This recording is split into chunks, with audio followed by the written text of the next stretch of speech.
Hello बच्चों, आज हम लोग बात करेंगे इलेक्ट्रिक चार्जेस एंड फील्ड्स के लेक्चर नंबर 5 के बारे में। और यहां पर हम लोग डिस्कस करेंगे इलेक्ट्रिक फील्ड लाइंस, आखिर क्या होती हैं इलेक्ट्रिक फील्ड लाइंस, और इसके ऊपर एक छोटा सा न्यूमेरिकल लगाएंगे। और इसके बाद के लेक्चर्स में हम लोग इलेक्ट्रिक फील्ड लाइंस के प्रॉपर्टीज को भी डिस्कस करेंगे। तो यहां पर इसकी बेसिक सी कहानियां क्या होती हैं उसको देखेंगे और एक छोटा सा न्यूमेरिकल लगाएंगे, और इसके बाद भी बहुत सारे लेक्चर इसके ऊपर आएंगे। तो शुरुआत करते हैं इलेक्ट्रिक फील्ड लाइंस आखिर क्या होता है। तो सबसे पहले हम लोग देख लेते हैं कि क्या क्या टॉपिक्स हम लोगों को देखना रहेगा यहां पर। तो सबसे पहला टॉपिक होगा वो यही होगा कि आखिर इलेक्ट्रिक फील्ड का कॉन्सेप्ट क्या होता है। ठीक है, इलेक्ट्रिक फील्ड का कॉन्सेप्ट क्या होती, और उसके बाद हम लोग एक बहुत ही अच्छा सा न्यूमेरिकल लगा लेंगे। प्रॉपर्टीज वगैरह तो देखते रहेंगे आगे क्या होगा अगले लेक्चर में। हाँ, यहां देखते हैं इलेक्ट्रिक फील्ड। ये डिफिनेशन से तो इतना समझ में नहीं आ रहा होगा, इसका डायग्राम वायग्राम बढ़िया से बनाते हैं और देखते हैं कि क्या होता है ये। ठीक है, देखो मान लेते हैं हमारे पास कोई एक सोर्स चार्ज है। ठीक है, हमने कहा कि हमारे पास एक बहुत ही अच्छा सा सोर्स चार्ज है जो कि यहां पर कुछ इस तरीके से रखा हुआ है। ठीक है, इस सोर्स चार्ज को मैं फिर से बनाता हूं थोड़ा, ये नीचे साइड देखो।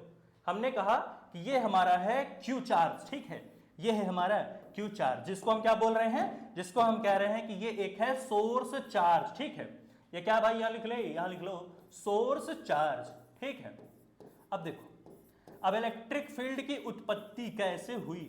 देखो हमने कहा कि हम इस सोर्स चार्ज कैपिटल क्यू की वजह से इलेक्ट्रिक फील्ड लाइंस को पता करना चाहते हैं। तो कैसे पता करेंगे कि कोई सा भी चार्ज इलेक्ट्रिक फील्ड को प्रोड्यूस करता है, कैसे पता करेंगे। एक कॉन्सेप्ट आता है टेस्ट चार्ज का, जैसे चूहा वाला चार्ज, एक ऐसा चार्ज जिसका खुद का कुछ मैग्नीट्यूड नहीं है। ठीक है, उसको हम लोग टेस्ट चार्ज बोलते हैं। हमने मान लिया एज इट इज, उसको मान लो स्मॉल क्यू है। ठीक है, तो हमने कहा कि इससे कुछ दूरी पर हमने मान लो इससे आर डिस्टेंस पर, इस चार्ज के सेंटर से आर डिस्टेंस पर, ठीक है, यहां से इस चार्ज के सेंटर से हमने आर डिस्टेंस पर मान लेते हैं, सपोज कुछ डिस्टेंस रहा होगा आर सेंटीमीटर। तो आर डिस्टेंस पे जा करके हमने क्या किया, हमने एक टेस्ट चार्ज रख दिया जिसका हमने नाम दिया स्मॉल क्यू। इसको हमने क्या कहा, टेस्ट चार्ज है। टेस्ट चार्ज मतलब एक ऐसा चार्ज जिसका खुद का कुछ मैग्नीट्यूड ना हो, तो ये हो जाता है हमारा टेस्ट चार्ज। ठीक है, अब हमने कहा देखो आर डिस्टेंस पे तो ये रखा है। फिर हमने कहा अब देखो इलेक्ट्रिक फील्ड का डिफिनेशन क्या निकल करके आता है। इलेक्ट्रिक फील्ड का डिफिनेशन यहां ये निकल करके आएगा कि कितना फोर्स एक्सपीरियंस कर रहा है ये टेस्ट चार्ज इस सोर्स चार्ज की वजह से, उसी को बोलते हैं electric field due to the source charge. The force experienced by the test charge due to a particular source charge at a particular distance R, that is called as electric field. मतलब एक source charge Q की वजह से are distance पर किसी test charge small Q पर कितनी force experience हो रही है, उसी को हम क्या कहते हैं, electric field due to source charge at a distance R. समझ पाए कि नहीं। तो इलेक्ट्रिक फील्ड का यहां फॉर्मूला क्या निकल करके आया भाई, ड्यू टू कौन, ड्यू टू ये सोर्स चार्ज। कितना जाएगा, यहां लिखो, क्या लिखोगे, इलेक्ट्रिक फील्ड इक्वल टू क्या हो जाएगा, यहां लिखोगे के force experienced by this charge small Q. मान लेते हैं कैपिटल एफ फोर्स एक्सपीरियंस हो रहा है इस क्यू चार्ज की वजह से। ठीक है, तो ये हो गया एफ, और टेस्ट चार्ज की वैल्यू क्या है, स्मॉल क्यू। ठीक है, तो ये हो गया हमारे पास। ठीक है, अब हमने कहा कि देखो भाई यहां पर थोड़ा सा कुछ कहानी में ट्विस्ट आएगा। क्या आएगा, ये आएगा कि ये जो फोर्स है ये क्या है, इन दोनों चार्ज के बीच का ही तो फोर्स एक तरीके से कह सकते हो अकॉर्डिंग टू कूलॉम्स लॉ। क्या होता था अकॉर्डिंग टू कूलॉम्स लॉ, के into Q1 Q2 divided by दोनों के बीच का डिस्टेंस आर स्क्वायर। तो यहां पर भी आप फोर्स की जगह इन दोनों चार्जेस के बीच का फोर्स देख लो क्या होगा, क्या होगा भाई, क्या होगा, ये होगा बोल, ये कितना होगा, ये हो जाएगा K इंटू पहला कैपिटल Q, दूसरा ये स्मॉल वाला टेस्ट चार्ज, तो ये हो जाएगा K Q Q divided by दोनों चार्जेस के बीच का डिस्टेंस कितना है, स्मॉल आर स्क्वायर। तो इसको हम लोग बोल लेंगे small R square upon test charge भी तो है कि फोर्स एक्सपीरियंस हुआ, चलो वो ठीक है, डिवाइड करोगे उसे स्मॉल चार्ज से भी तो डिवाइड करोगे जो टेस्ट चार्ज है, तो ये हो गया कैपिटल क्यू। ठीक है, अब Q से Q मर गया, बचा क्या, K into capital Q divided by R square, यानी K Q by R square amount of electric field produce होती है किसी भी कैपिटल क्यू सोर्स चार्ज की वजह से। यानी जो इलेक्ट्रिक फील्ड हमारे पास बन कर करके आएगी वो कितनी आएगी, बोल भाई कितनी आएगी, बता, क्या आएगी, K into capital Q divided by R square, ठीक है, क्या आ जाएगी के क्यू अपॉन आर स्क्वायर, जहां पर कैपिटल क्यू हमारा सोर्स चार्ज है। तो इतनी अमाउंट ऑफ इलेक्ट्रिक फील्ड बन करके आती है या प्रोड्यूस होती है किसी भी सोर्स चार्ज की वजह से। नोट करो। तो हम लोग इसके बाद देख लेते हैं पॉजिटिव चार्ज की इलेक्ट्रिक फील्ड कितनी होती है और निगेटिव चार्ज की इलेक्ट्रिक फील्ड कितनी होती है, किस डायरेक्शन में बनेगी। भाई ये भी तो जरूरी है कि अगर हमारे पास मान लो पॉजिटिव चार्ज है, ठीक है, अगर हमारे पास पॉजिटिव चार्ज है तो उसकी वजह से जो इलेक्ट्रिक फील्ड लाइंस बन रही उनका डायरेक्शन क्या होगा, और अगर हमारे पास निगेटिव चार्ज है तो उसकी वजह से जो इलेक्ट्रिक फील्ड लाइंस बन रही उसका डायरेक्शन क्या होगा। हटाया जाए इसे, 1 2 3 4 पॉज करके नोट कर भाई, हो गया। चलो हटा रहे हैं, आजा भाई पेज नंबर 5 पे। चल देखो, हमने कहा कि मान लो हमारे पास एक बहुत ही खूबसूरत सा पॉजिटिव चार्ज है, ठीक है, ऐसे तो ये हमारे पास पॉजिटिव चार्ज है। तो हमने कहा इस पॉजिटिव चार्ज की वजह से जो इलेक्ट्रिक फील्ड लाइंस बनेंगी वो कैसी बनेंगी, वो बनेंगी away from the charge. Charge क्या है, मान लेते हैं प्लस चार्ज है, ठीक है, मान लो प्लस क्यू है, ठीक है, जुम जुम जुम, मान लो कि ये क्या है, ये है प्लस क्यू चार्ज। तो इसकी वजह से जो इलेक्ट्रिक फील्ड लाइंस बनेंगी इस चार्ज से दूर भागती हुई बनेंगी। सिंपल भाषा में जो पॉजिटिव चार्ज की इलेक्ट्रिक फील्ड लाइन होती हैं वो उससे नफरत करती हैं, नफरत वाली निगाह से देखती हैं पॉजिटिव चार्ज की इलेक्ट्रिक फील्ड लाइंस से।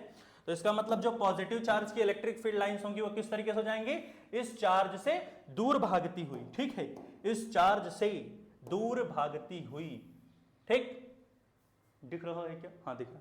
तो इस तरीके से जो इसकी इलेक्ट्रिक फील्ड लाइंस होंगी वो कैसे बनेंगी, चार्ज से दूर भागती हुई, ठीक है, कुछ इस तरीके से जुम जुम जुम, ठीक है, हाँ, अवे फ्रॉम द चार्ज कैसा होगा, चार्ज से दूर भागती हुई। ये जो फील्ड लाइंस हैं ये कैसी बनेंगी, ये चार्ज से दूर भागती हुई जाएंगी, अवे फ्रॉम द चार्ज। इसकी जो इलेक्ट्रिक फील्ड लाइंस होती हैं वो कैसी होती हैं, बोल भाई, ये अवे फ्रॉम द चार्ज बनती हैं, ठीक है, अवे फ्रॉम द चार्ज, समझ पा रहे हो। तो ये हो गया। तो इलेक्ट्रिक फील्ड लाइंस कैसी बन रही हैं भाई इसकी, बोलो, जो इसकी इलेक्ट्रिक फील्ड लाइंस हैं वो कैसी बन रही हैं, away from the charge, away दूर की तरफ बन रही हो, ठीक है। उसी जगह अगर कोई निगेटिव चार्ज होता तो उसकी फील्ड लाइंस कैसी होती हैं, टुवर्ड्स द चार्ज, ठीक है, प्यार वाली निगाह से देखती है इसकी फील्ड लाइंस, जो निगेटिव चार्ज की फील्ड लाइंस होती हैं उसी की तरफ जाती हैं, चार्ज की तरफ ही, ठीक है। जैसे देखो यहां पर हमने कहा कि हमारे पास कोई एक चार्ज है और हमने कहा कि ये जो है निगेटिव चार्ज है। तो ये जो निगेटिव चार्ज होता है, जो निगेटिव चार्ज की इलेक्ट्रिक फील्ड लाइंस होती हैं वो हमेशा कैसे होती हैं, वो टुवर्ड्स द चार्ज होती हैं। कैसी होती है भाई, वो टुवर्ड्स द चार्ज होती हैं, तो ऐसा टुवर्ड्स द चार्ज जाएंगे, ठीक है। इसकी जो इलेक्ट्रिक फील्ड लाइंस बनेंगी वो कैसे बनेंगी, बोल भाई, वो बनेंगी टुवर्ड्स द चार्ज, कुछ इस तरीके से, ठीक है। कोई दिक्कत है क्या भाई, एकदम सिंपल सी कहानी है, टुवर्ड्स द चार्ज बन रही हैं इसकी इलेक्ट्रिक फील्ड लाइंस, कुछ इस तरीके से, ठीक है। बहुत ही सिंपल कहानी है, इसमें इतना कोई रॉकेट साइंस तो है नहीं, इसमें ये अवे क्या है, टुवर्ड्स क्या है, ठीक है, बहुत सिंपल कहानी है, ठीक है। तो इस तरीके से तो इसकी जो इलेक्ट्रिक फील्ड लाइंस बनी कैसे बनी, टुवर्ड्स द चार्ज। इसकी जो इलेक्ट्रिक फील्ड लाइंस बन रही हैं कैसी बन रही हैं, बोल भाई, वो टुवर्ड्स जा रही हैं। और अगर कोई कहे कि मान लो पॉजिटिव और निगेटिव दोनों साथ में आ जाए तो क्या होगा, पॉजिटिव चार्ज से निकलेंगी इलेक्ट्रिक फील्ड लाइंस और निगेटिव चार्ज पर जाके टर्मिनेट यानी खत्म हो जाएंगी। हटाया जाए इसे, समझ पा रहे हो कि नहीं, 1 2 3 4 हो गया, हटाया जाए भाई। चलो हटाने जा रहे हैं, एक लास्ट हमारा सारा एक कॉन्सेप्ट है यहां पर, देख लो। जैसे मान लो दोनों चार्ज हमने जो है एक साथ बना दिया, हमने कहा देखो ये भैया प्लस चार्ज है और हमने कहा कि इसी के सामने एक निगेटिव चार्ज भी बना लो, तो वहां पर क्या होगा, वहां पर कहानी पलट जाती है। कहानी ऐसे पलटती है कि electric field lines positive charge से निकलती हैं और निगेटिव चार्ज पर जाकर के खत्म हो जाती। मान लो ये प्लस चार्ज ही माइनस, तो कुछ इस तरीके से ये फील्ड लाइंस बनती हैं। पॉजिटिव चार्ज से इलेक्ट्रिक फील्ड लाइन निकलेंगी, निगेटिव चार्ज पे जाकर के खत्म हो जाएंगी, टर्मिनेट हो जाएंगी। अब देखो ये सब है इलेक्ट्रिक फील्ड लाइंस की प्रॉपर्टीज। नेक्स्ट लेक्चर में हम लोग यही सब पढ़ेंगे, ठीक है।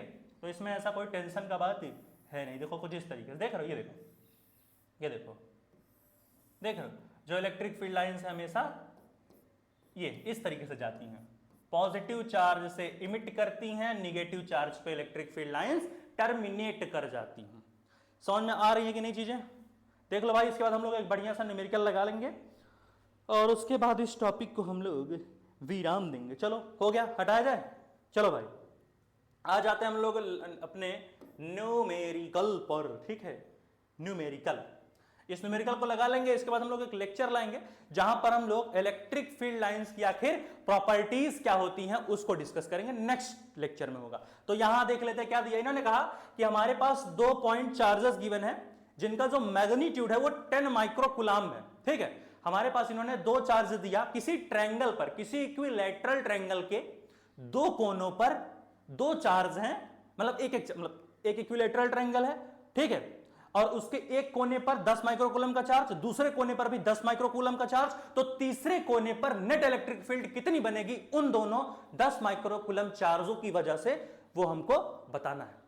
ट्रायंगल इक्विलैटरल होगा और तीनों साइड का जो डिस्टेंस होगा वो 10 सेंटीमीटर। जैसा कि भाई इक्विलैटरल ट्रायंगल है तो हर एक साइड के बीच का डिस्टेंस कितना होगा, 10 मतलब हर एक साइड का जो लेंथ होगा वो 10 सेंटीमीटर ही होगा। इक्विलैटरल ट्रायंगल की सारी साइड्स का जो लेंथ होता है वो सेम रहता है। ठीक है, जैसे मान लो इन्होंने कहा कि हमारे पास एक इक्विलैटरल ट्रायंगल है कुछ इस तरीके से, ऐसे देखो, से जुम्बा, ठीक है, ऐसे इस तरीके से। ठीक, इन्होंने कहा कि हमारे पास एक इक्विलैटरल ट्रायंगल है। इस कोने पर एक काम करो, इसे हटाओ थोड़ा, हम लोग इसको नेक्स्ट पे बनाएं। चलो इसी बनाते हैं थोड़ा और बढ़िया तरीके से। जुम जुम जुम जुम यही बना लो ऐसे। ठीक है, ये देखो ऐसा ठीक रहेगा। नेक्स्ट पेज बना लेते हैं। ठीक है, इस क्वेश्चन को पढ़ लिया, नेक्स्ट सवाल लगाए अगले पेज पर। चलो आते हैं नेक्स्ट पेज पर, थोड़ा बढ़िया सा डायग्राम बन जाएगा ना। चलो देखो, हमने कहा कि अब इस क्वेश्चन को हम लोग लगाते हैं। क्वेश्चन लिख लिए थे कि नहीं? पक्का भाई लिख लिए थे क्वेश्चन? देख लो क्वेश्चन एक बार लिख लो, तब इसको हम लोग सॉल्व करें। लग रहा है कि नहीं इक्विलैटरल है? हाँ देख लो, क्वेश्चन नोट कर लो भाई, तब हम लोग अपने सवाल पे आए। हटा दिया जाए, चलो आ जाओ भाई सवाल लगाते हैं अपना। हाँ, इन्होंने कहा कि एक कोने पर हमारा है 10 माइक्रोकूलम्ब का चार्ज और दूसरे कोने पर भी हमारा है 10 माइक्रोकूलम्ब का चार्ज, तो तीसरे कोने पर कितनी नेट इलेक्ट्रिक फील्ड बनी इन दोनों चार्जेस की वजह से? जहां पर हर साइड का लेंथ है 10 सेंटीमीटर, यानी इस साइड का लेंथ कितना हो गया, बोल भाई 10 सेंटीमीटर। ठीक है, और इस साइड का लेंथ भी कितना हो जाएगा, 10 सेंटीमीटर। इस साइड का लेंथ भी 10 सेंटीमीटर। चलो मैं बना लेता हूं, बना देता हूं दोनों, इन दोनों साइड्स के बीच का भी डिस्टेंस ये कितना है, ये 10 सेंटीमीटर है।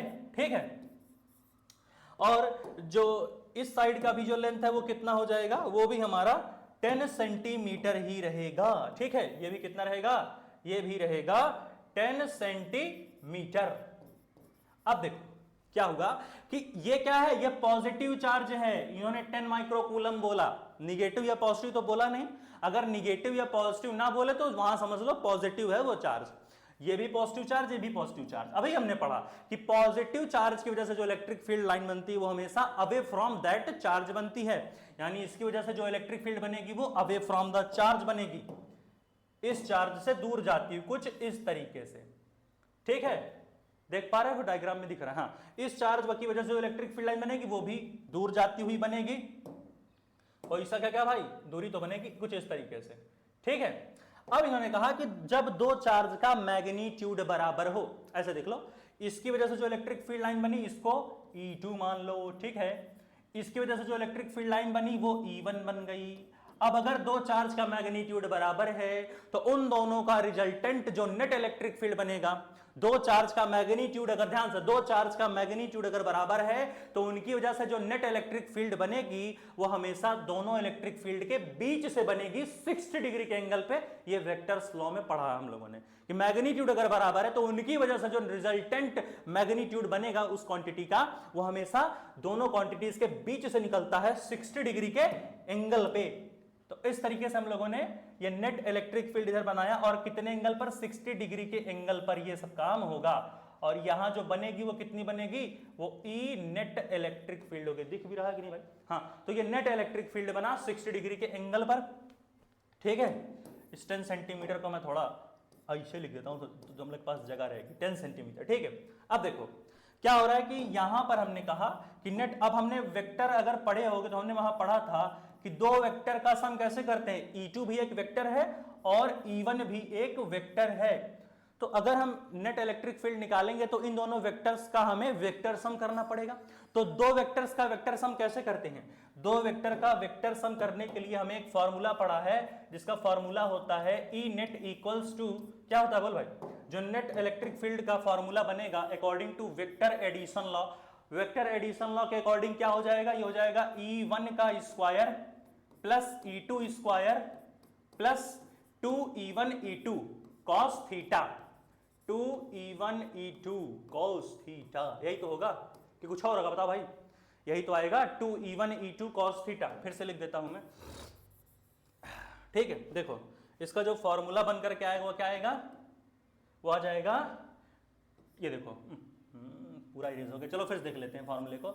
जो नेट इलेक्ट्रिक फील्ड का फॉर्मूला आएगा वो कितना जाएगा, यही हमको देखना है। यहां पर ध्यान से देखो, ये वेक्टर एडिशन लॉ के अकॉर्डिंग इसका फॉर्मूला क्या बनकर के आता है, बताओ भाई, वेक्टर एडिशन लॉ के अकॉर्डिंग इसका फॉर्मूला बनकर के आएगा E1 square plus E2 square plus 2E1 E2 cos theta. यहां पर थीटा क्या है, E1 और E2 के बीच का एंगल। हमने ये देखा है कि दोनों चार्जेस का मैग्नीट्यूड सेम है तो इलेक्ट्रिक फील्ड भी सेम बनेगी, यानी ये भी E2 और E1 को हम लोग मान लेते हैं कुछ इस तरीके से कि vector E2 equal to vector E1 equal to, दोनों का हम लोग मैग्नीट्यूड मान लेते हैं E के बराबर, यानी E1 भी E हो गया, E2 भी E हो गया, क्योंकि दोनों चार्जेस का मैग्नीट्यूड बराबर है तो इनकी वजह से जो इलेक्ट्रिक फील्ड बनेगी उनका मैग्नीट्यूड भी बराबर, तो उसको हमने मान लिया E।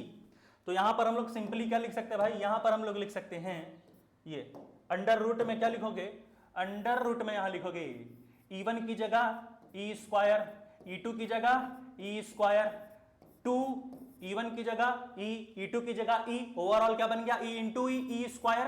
तो E स्क्वायर कॉस, एंगल क्या है E1 और E2 के बीच का एंगल क्या है 60 डिग्री है, तो यहां हो जाएगा cos 60, क्योंकि cos के बाद जो एंगल बन रहा है भैया वो क्या है, वो एंगल है E1 और E2 के बीच का। cos 60 की वैल्यू क्या होती है भाई 1/2 होती है, क्या होती है 1/2 होती है।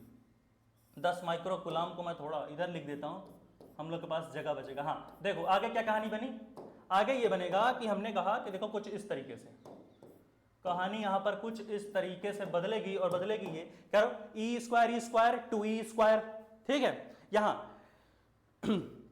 यहां पे क्या हुआ E1 E2 cos थीटा, तो यहां पर क्या हो जाएगा E स्क्वायर cos 60 की वैल्यू क्या हो जाएगी 1/2, ठीक है 1/2 हो जाएगी, तो 2 से 2 खत्म हो जाएगा, E स्क्वायर क्या हो जाएगा अंडर रूट 3 स्क्वायर। नहीं समझे, अरे भाई देखो यहां क्या होगा E square plus 2 into E square into cos 60 की जगह क्या हो जाएगा बोल भाई 1/2।